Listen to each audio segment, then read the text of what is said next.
जय हिंद साथियों, मैं हरिवंश आपका स्वागत करता हूं आपके अपने चैनल साइंस कॉन्सेप्ट पर।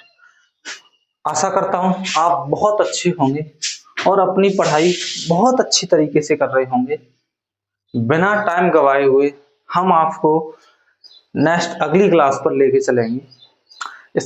हमारी 5 क्लास बायोलॉजी की हो चुकी हैं, जिसमें आपको कोशिका के बारे में वो सभी फैक्ट्स के बारे में बताया गया है जो परीक्षा के महत्वपूर्ण से, या हम कह सकते हैं कि परीक्षा के पॉइंट ऑफ व्यू से आने की संभावना है। चलिए,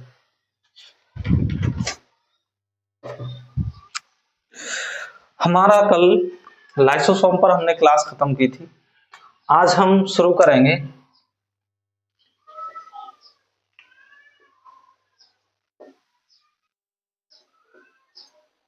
सेंट्रोसोम। इसको कहते हैं हिंदी में तारक, या फिर आपको सेंट्रोसोम भी, सेंट्रोसोम ये भी हिंदी में लिखा हुआ मिल सकता है। चलिए, इसकी हम बात करें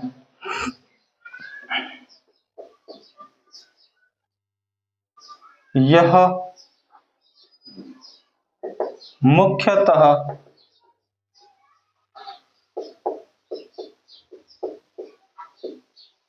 जंतु कोशिका में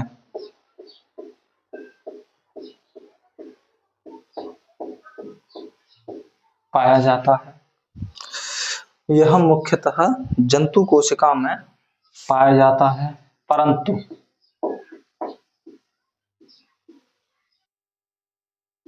कुछ कुछ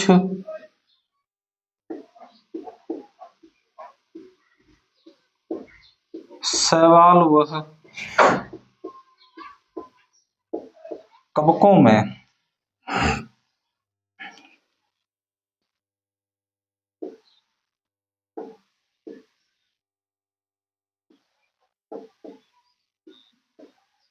तारक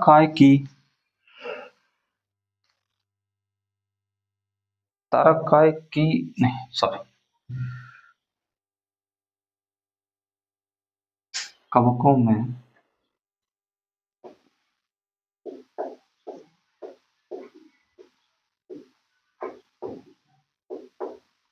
दो तारक केंद्रों की बनी एक रचना पाई जाती है,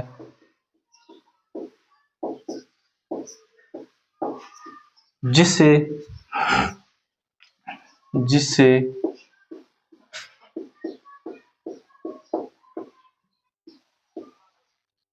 डिप्लोसोम कहा जाता है, जिसे डिप्लोसोम कहा जाता है। आगे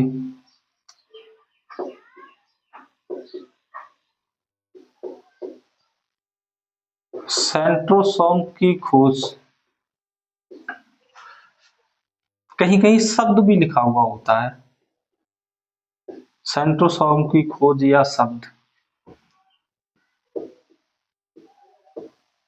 1888 में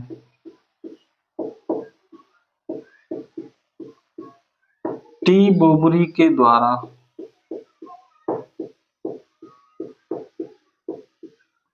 दिया गया। ठीक है भाई, चलिए,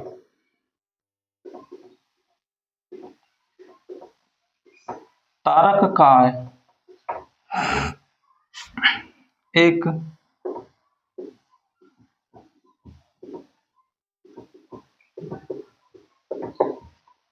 सूक्ष्म नलिकाओं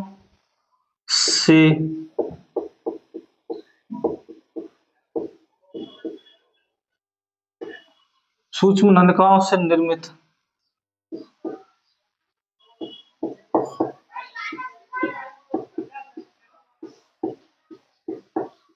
त्रिक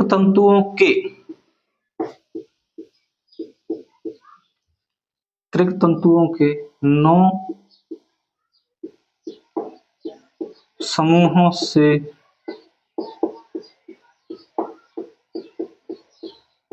बनी होती है, 9 समूहों से बनी होती है, जिन्हें जिन्हें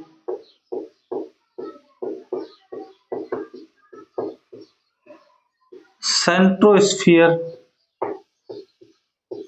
कहते हैं, जिन्हें सेंट्रोस्फीयर कहते हैं।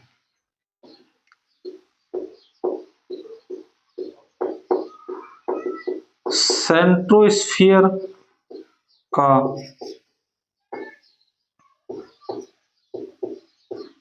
मुख्य कार्य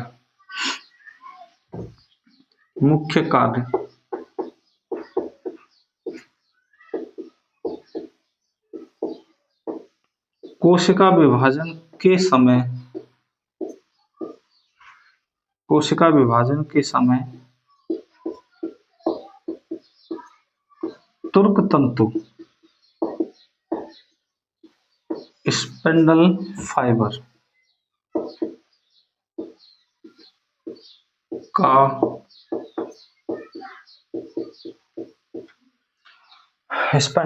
का निर्माण करना होता है।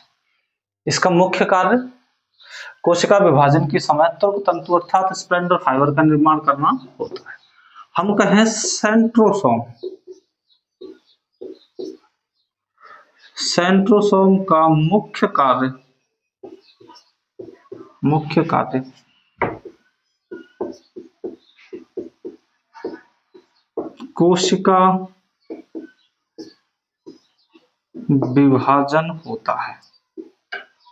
कोशिका विभाजन होता है।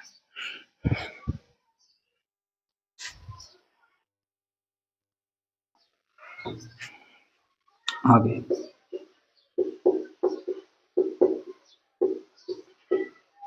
कोशिका विभाजन के समय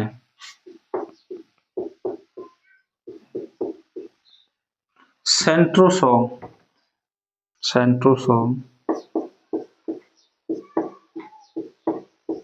दो जोड़ों में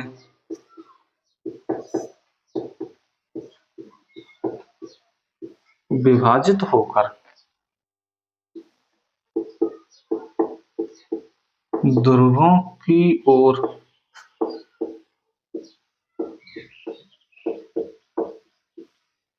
चले जाते हैं और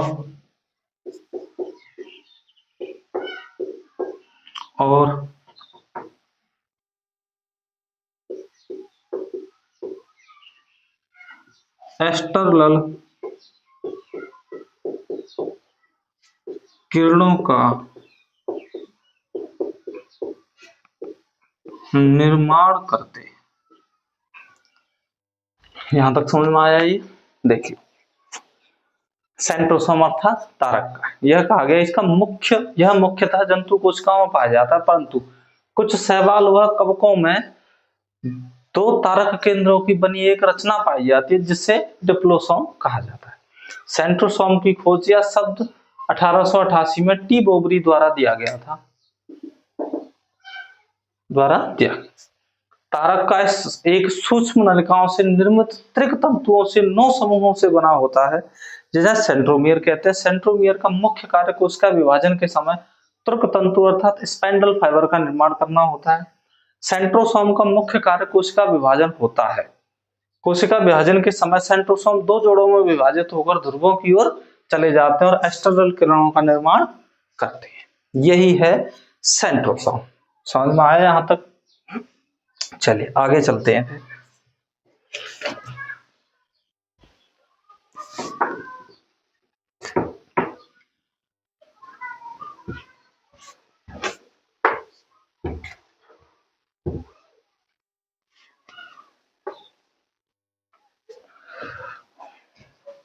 अगली हम बात करेंगे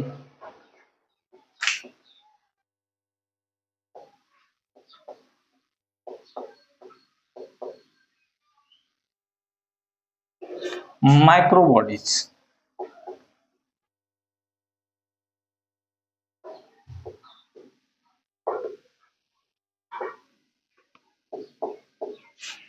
माइक्रो बॉडीज। देखिए माइक्रो बॉडीज में अगर हम पहले अंग की बात करें तो कहेंगे हम स्फेरोसोम।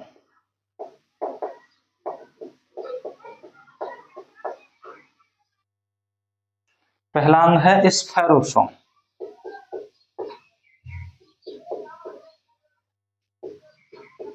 चलिए ये स्फेरोसोम क्या है, तो देखिए यह केवल पादप कोशिकाओं में पाया जाता है। दो परतीय, एक कह सकते हैं झिल्ली युक्त होता है, जो झिल्ली से ग्रह हुआ होता है। यह सेम लाइसोसोम के समान सूक्ष्म गोलाकार कोशिकांग होता है। आप समझ सकते हैं जब यह लाइसोसोम के समान एक सूक्ष्म गोलाकार अंग होता है। ठीक है भाई, देखिए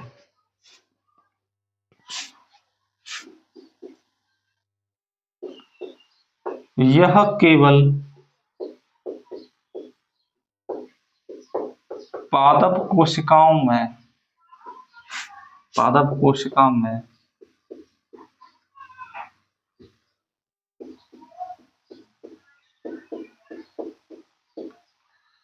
पादप कोशिका में पाया जाता है।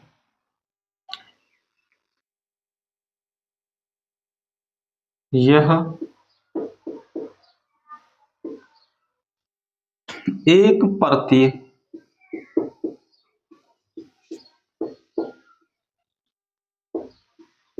झिल्ली से घिरा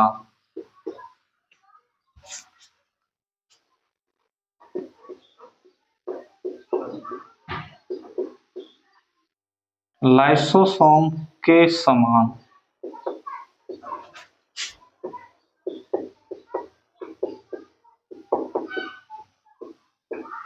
कोशिकांग है।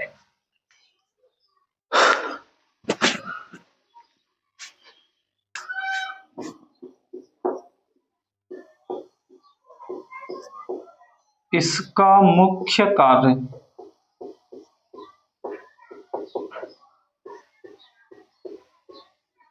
वसीय अम्लों को एकत्रित करना, वह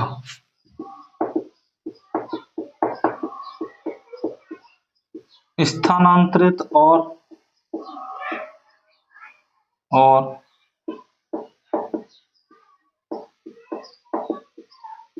संश्लेषित करना होता है। संश्लेषित करना होता है।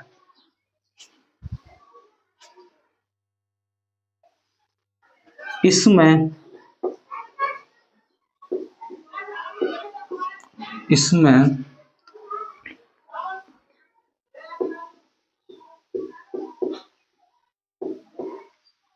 हाइड्रोलेस, प्रोटीएज,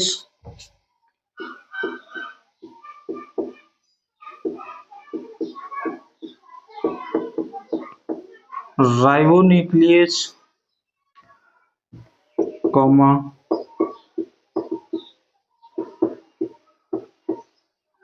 फॉस्फेटेज एवं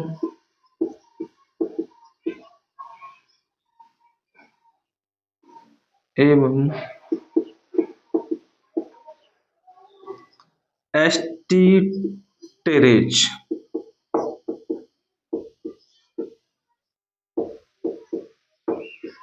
एंजाइम पाए जाते हैं।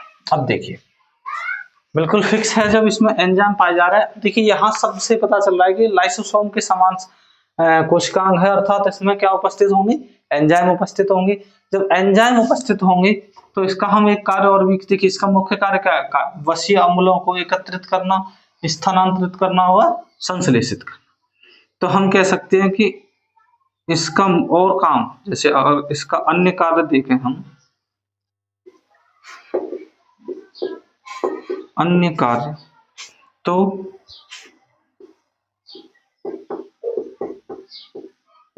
अवशिष्ट पदार्थों को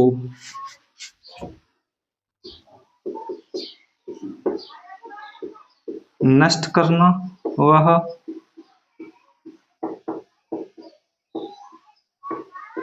बाहर निकालना। देखिए, आपने पौधों पर बाहर की तरफ अर्थात तने पर बाहर की तरफ एक चिपचिपा पदार्थ देखा होगा, जिसे आम भाषा में कुछ भी कह देते हैं। तो सेम वही है ये, जो आम भाषा में उसे गोंद या कुछ अन्य नाम से भी जाना जाता है। तो वह किसके माध्यम से बाहर आता है? माइक्रो बॉडीज में हम कह सकते हैं स्फेरोसोम के माध्यम से बाहर आ जाता है। ठीक है भाई, चलिए अगला हम बात कर लेते हैं। माइक्रो बॉडीज के अगले अंग की हम बात करेंगे। अगला अंग है आपका लेमासोम।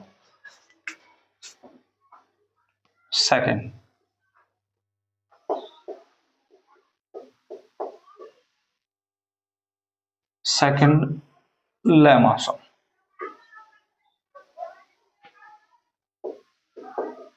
चल इसके बारे में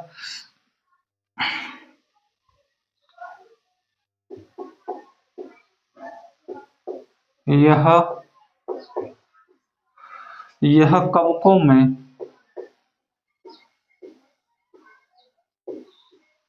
प्लाज्मा लेमा तथा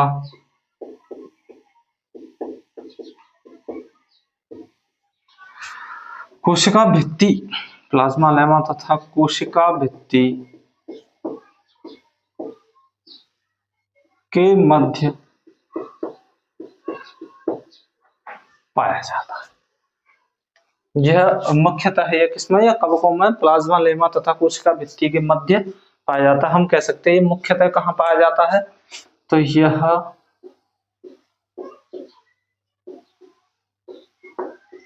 मुख्यतः कवकों में पाया जाता है। ठीक है भाई,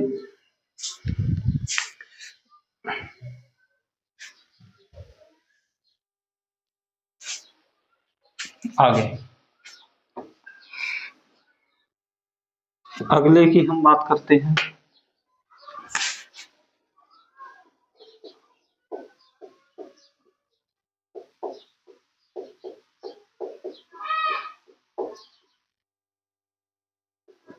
पराऑक्सीसोम।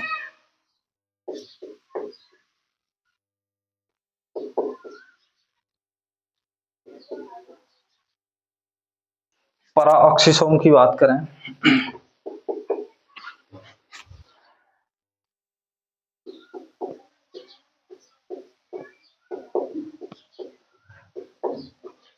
इसकी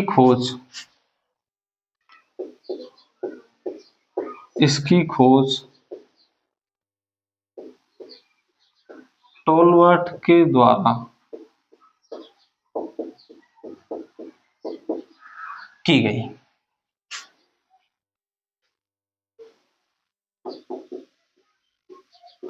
यह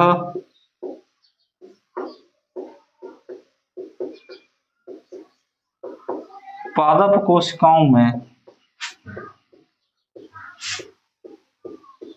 एक परतीय झिल्ली में पाया जाने वाला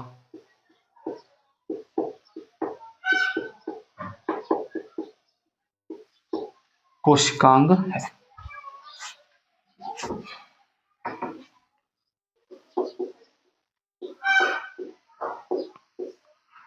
इसमें उपस्थित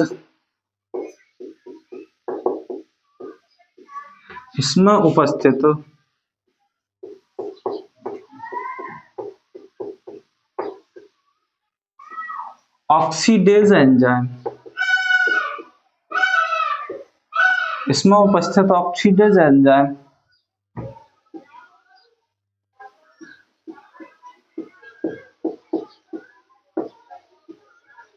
हाइड्रोजन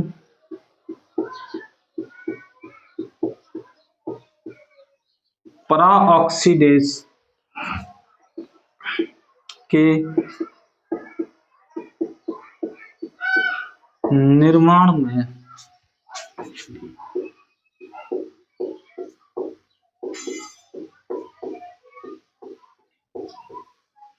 कार्य करता है।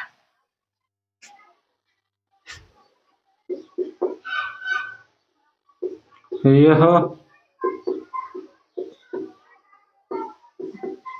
प्रकाश श्वसन की क्रिया को संपन्न कराता है। ठीक है भाई, यह प्रकाश श्वसन की क्रिया को संपन्न कराता है। देखिए, ये माइक्रो बॉडीज के अंदर जो आपको छोटे छोटे कोशिकांग पढ़ाए जा रहे हैं, ये मुख्यतः पादप कोशिकाओं में पाए जाते हैं।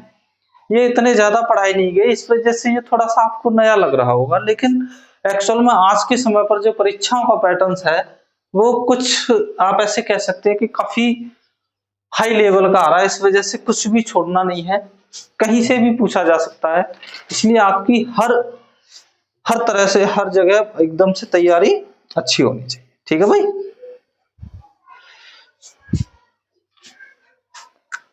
अगला, अगली हम बात करें,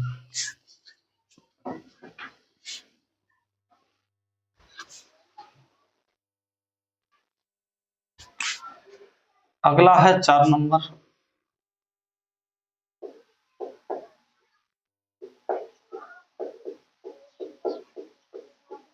ग्लाइकोऑक्सीसोम। अगला है ग्लाइकोऑक्सीसोम। चलिए इसकी बात करें हम, ग्लाइकोऑक्सीसोम।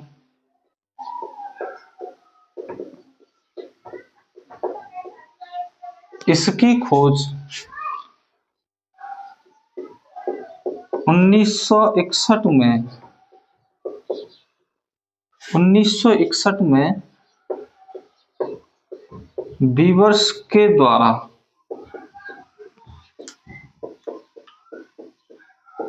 की गई।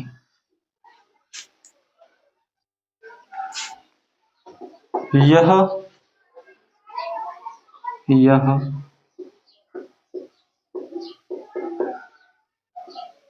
वसीय बीजों में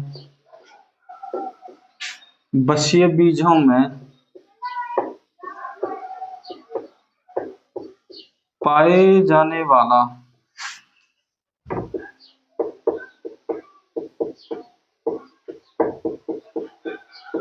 कोशिकांग है, जो बीजों को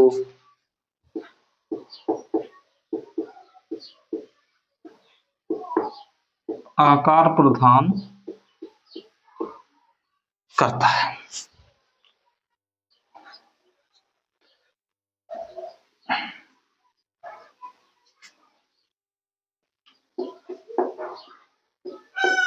इसमें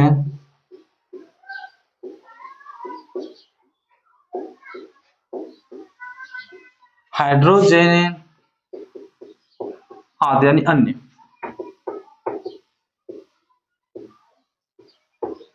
एंजाइम उपस्थित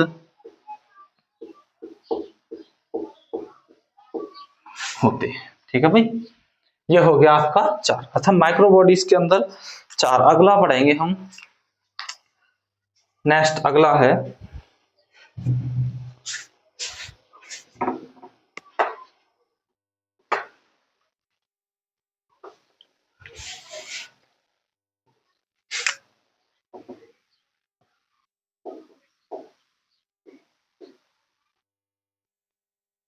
वैक्यूल, अर्थात वैक्यूल रिक्तिका।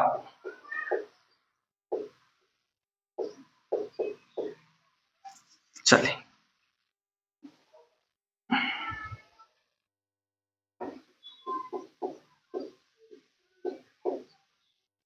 यह मुख्यतः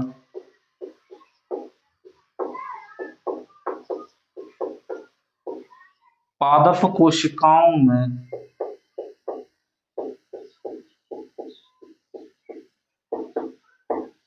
पाया जाने वाला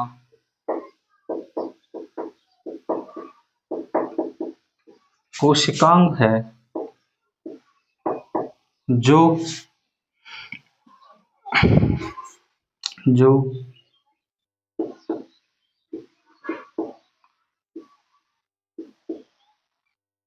टोनोप्लाज्म झिल्ली से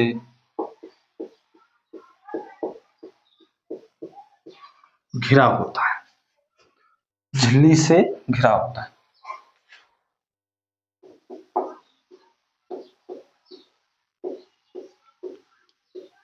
इसमें उपस्थित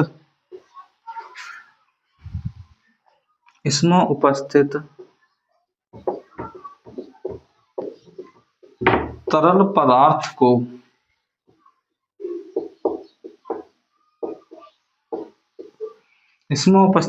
पदार्थ को कोशिका रस कहा जाता है।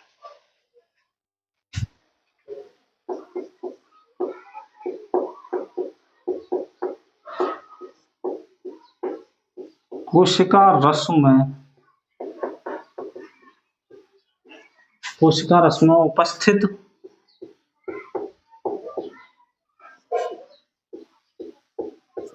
खनिज लवण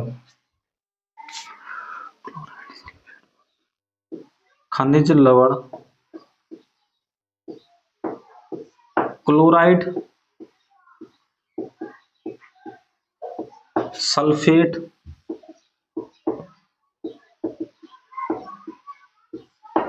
फॉस्फेट, वह नाइट्रेट,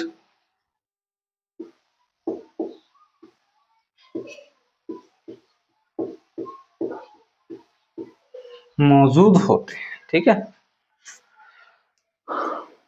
तथा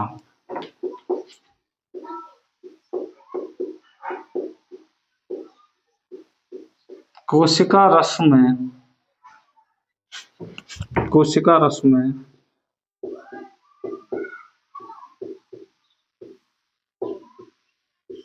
कार्बोहाइड्रेट्स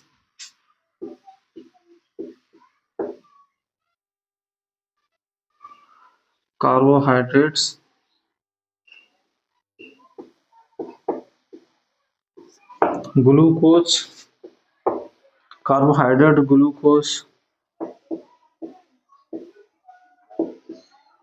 इंसुलिन आदि मौजूद होते हैं।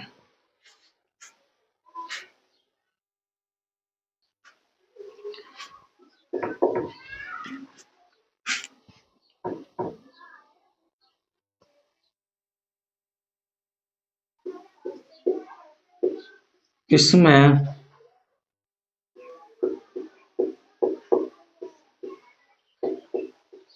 पादपों और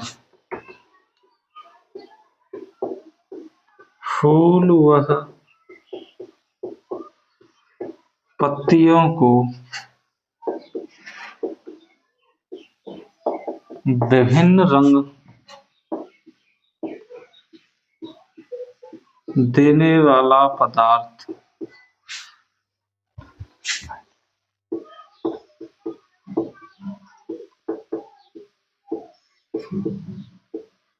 टैनिन एल्काइड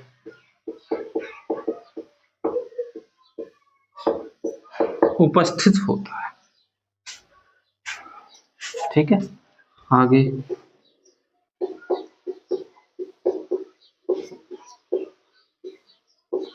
कोशिका रस में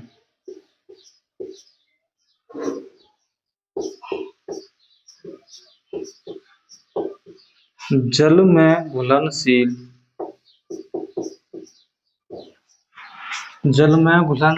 वर्णक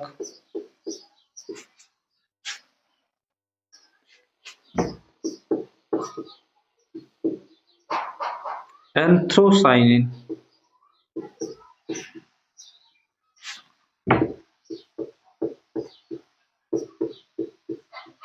पाया जाता है, जो पुष्प व फलों को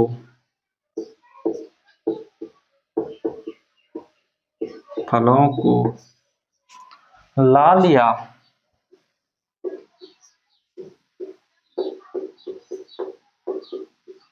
बैंगनी रंग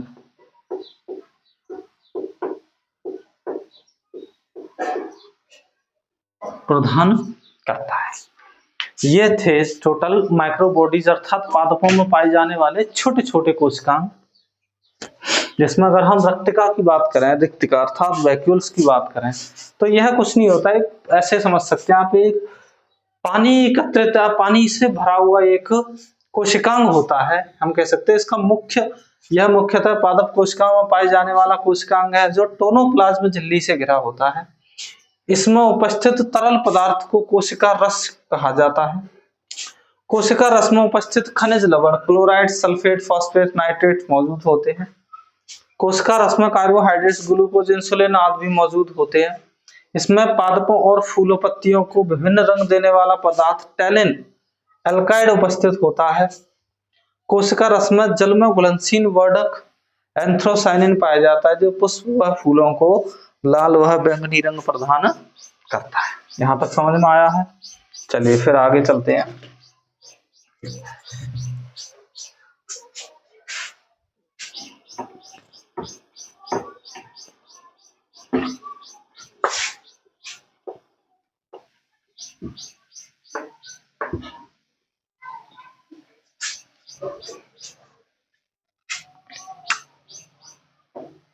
अगला कोशिकांग है आपका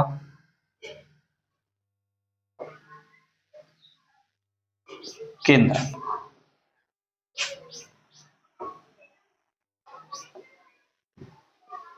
न्यूक्लियस।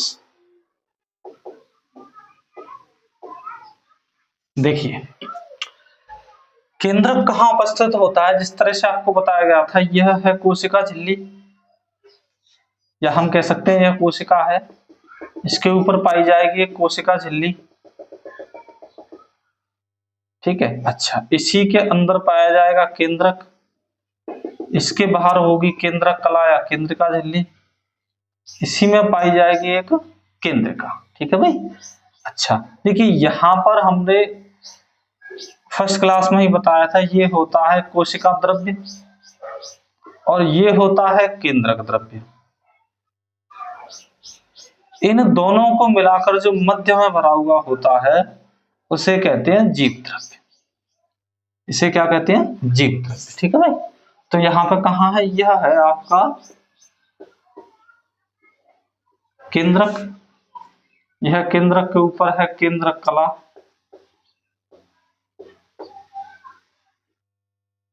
अच्छा, इसमें यह भरा हुआ है केंद्रक द्रव्य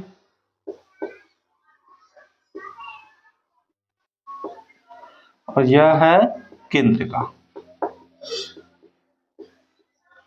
केंद्रक में इन चार चीजों का ही पढ़ना है। चलिए बात करें हम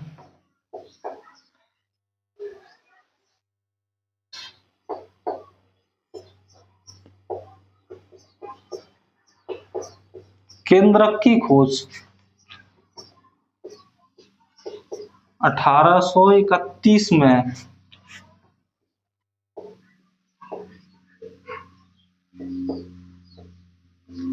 रॉबर्ट ब्राउन के द्वारा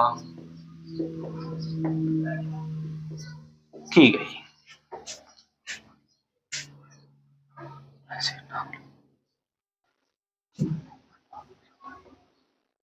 चलिए आगे, एक व्यक्ति और थे, हैमरलिंग ने 1953 में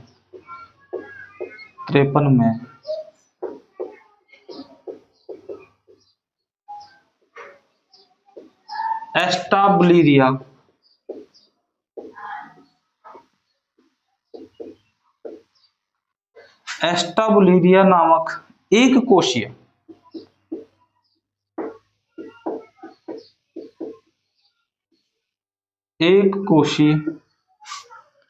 हरे शैवाल, एक कोशीय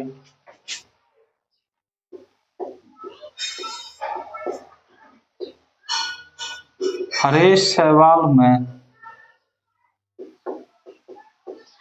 प्रयोग के द्वारा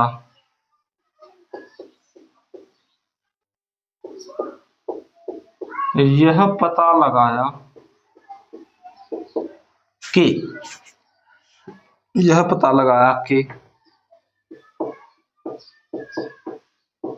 कोशिका के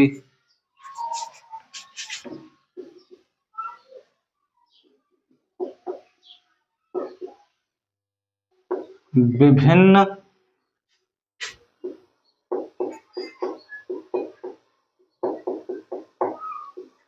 कोशिकांगों का नियंत्रण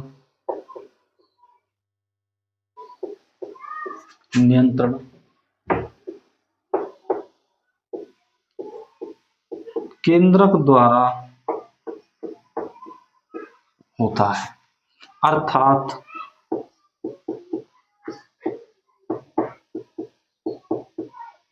कोशिका का ब्रेन किसे कहते हैं? केंद्रक को कहते हैं। ठीक है भाई, आगे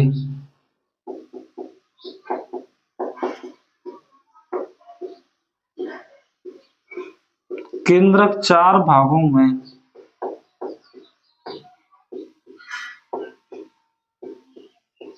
बटा होता है। 4 भाग कौन कौन से थे? पहला भाग है केंद्रक कला, दूसरा भाग है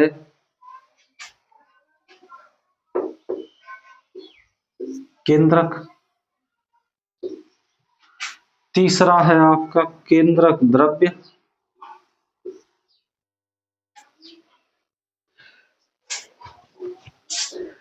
केंद्रक कला, केंद्रक द्रव्य, केंद्र का अच्छा सॉरी, केंद्रक कला, केंद्रक द्रव्य,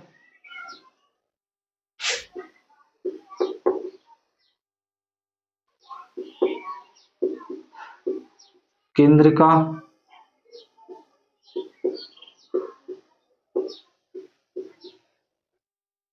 क्रोमैटिन धागे। यह 4 भागों में बटा हुआ होता है।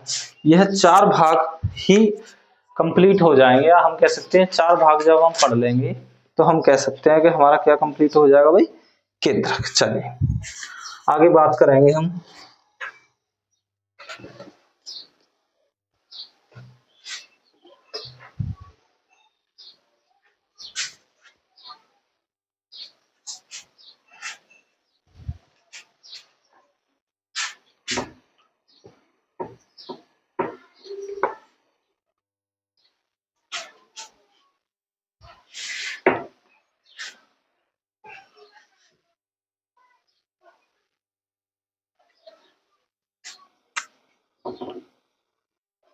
पहले भाग की केंद्रक कला या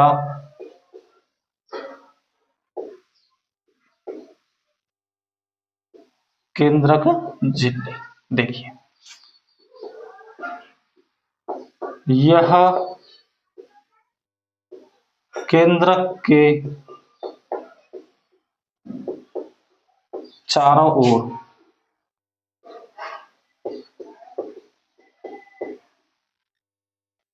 द्विस्तरीय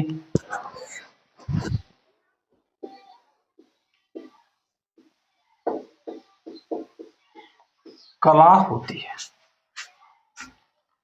द्विस्तरीय कला होती है।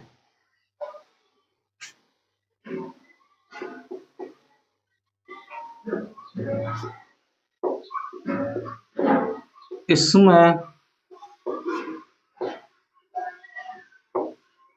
सूक्ष्म छिद्र होते हैं जो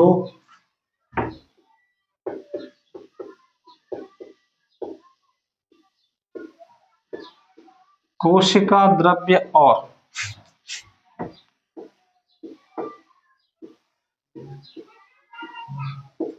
केंद्रक द्रव्य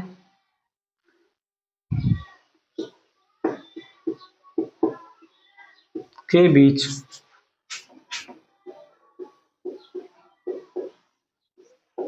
पदार्थों की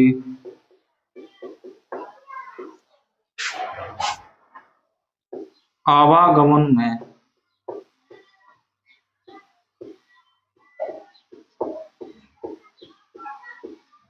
सहायक होते हैं।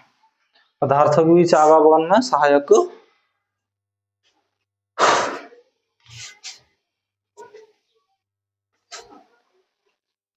आगे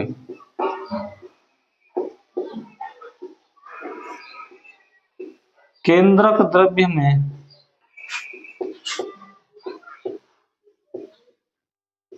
एक मुख्य झिल्ली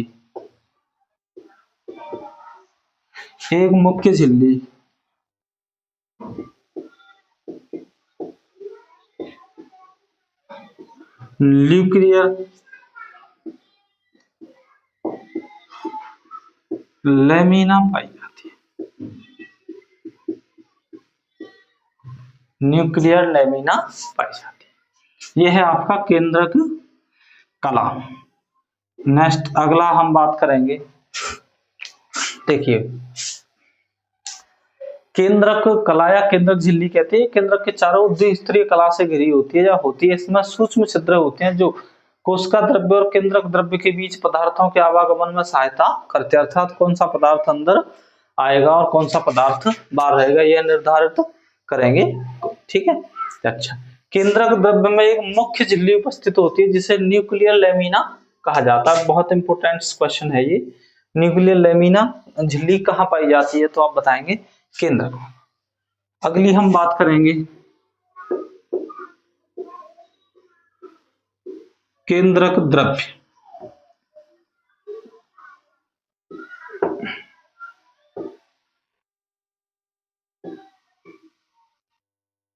न्यूक्लियोप्लाज्म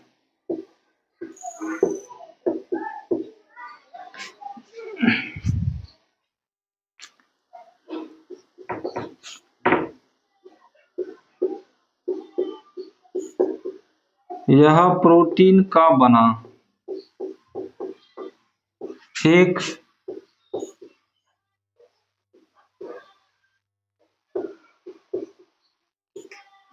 पारदर्शक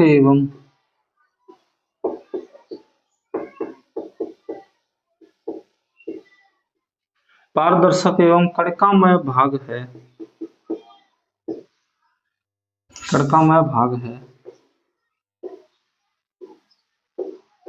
इसमें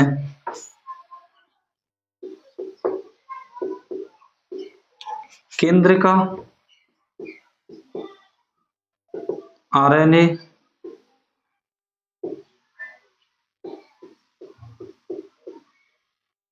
राइबोसोम एवं क्रोमेटिन धागे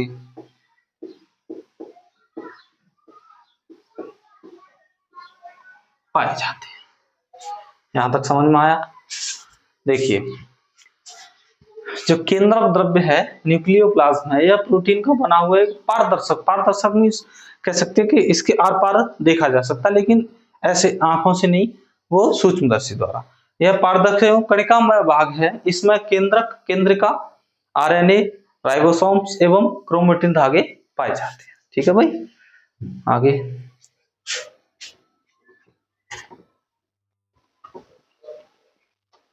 केंद्रक के अगले भाग की अगर हम बात करें तो केंद्रक का अगला भाग है केंद्रिका।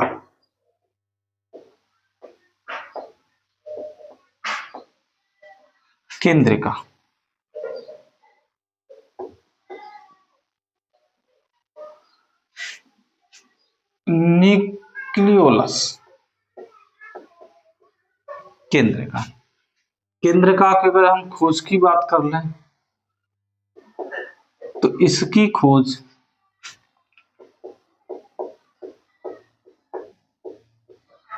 फोंटाना ने 1781 में की तथा नामकरण बोमेन ने 1840 में किया। ठीक है भाई। आगे यह झिल्ली रहित अम्ल रागी है जिसमें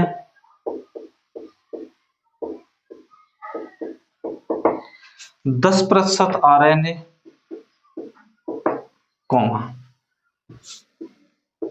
85% प्रोटीन, ठीक है, 5% DNA, 85% प्रोटीन, 5% DNA तथा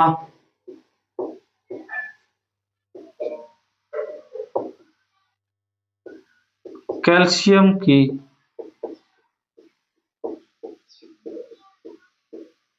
बनी होती है। आगे यह कोशिका विभाजन के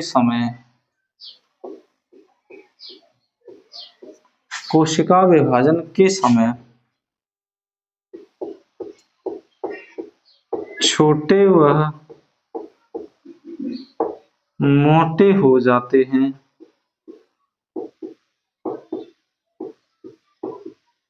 जिन्हें गुणसूत्र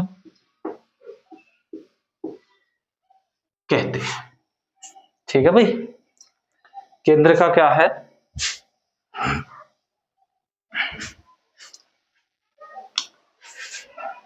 सॉरी, एक लाइन यहां से हटाइए,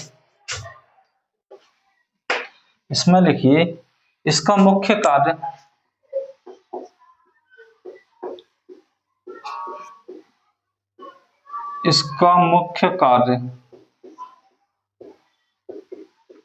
RNA का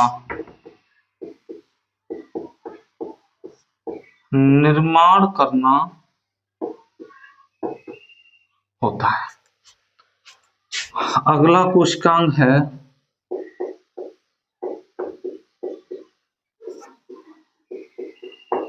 क्रोमैटिन धागे।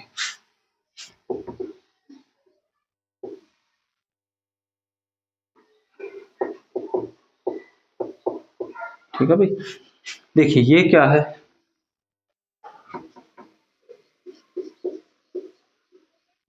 यह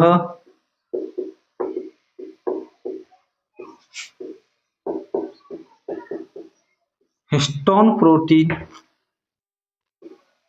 वह DNA एवं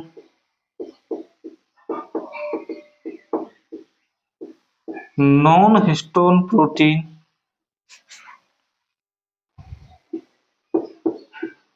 का बना होता है।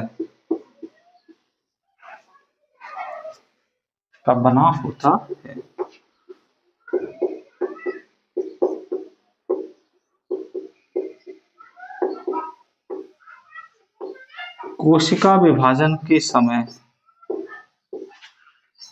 यह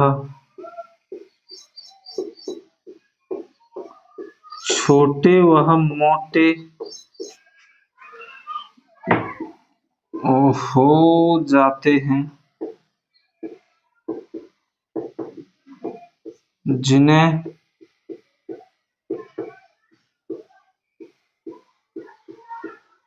गुणसूत्र कहते हैं। देखिए अगर हम केंद्रका की न्यूक्लियस की बात करें तो इसकी खोज फोंटाना द्वारा 1781 में की गई तथा नामकरण बोमेन ने 1840 में दिया था। यह झिल्ली रहित अम्ल रागी अर्थात अम्ल होता है जिसमें 10% RNA, 85% प्रोटीन व 5% DNA तथा कैल्शियम उपस्थित होते हैं। इसका मुख्य कार्य RNA का निर्माण करना होता है। अगर हम चौथे की बात करें, केंद्रक के चौथे भाग की बात करें तो क्रोमैटिन धागे, यह हिस्टोन प्रोटीन वह DNA एवं नॉन हिस्टोन प्रोटीन का बना होता है। यह कोशिका विभाजन के समय छोटे वह मोटे हो जाते हैं, जिन्हें गुणसूत्र कहते हैं। आज की क्लास यहीं समाप्त करते हैं। मिलेंगे नेक्स्ट अगली क्लास के अंदर, जिसमें हम आपको पढ़ाएंगे गुणसूत्र अर्थात गुणसूत्रों का निर्माण कैसे होता है, वह गुणसूत्रों के कार्य क्या होते हैं, क्या होता है DNA जो यह पहचान करता है कि जितने भी मनुष्य हैं उन सभी की जो एक तरह से बायोमेट्रिक्स होती है, वह क्या होती है, डीएनए किस तरह बायोमेट्रिक में सहायक होता है, वो सारी चीजों की जानकारी आपको नेक्स्ट अगली क्लास में मिलेगी। तब तक के लिए जय हिंद, जय भारत। लगातार पढ़ते रहिए, मेहनत करते रहिए, सफलता जरूर मिलेगी एक दिन। तब तक के लिए जय हिंद, जय भारत।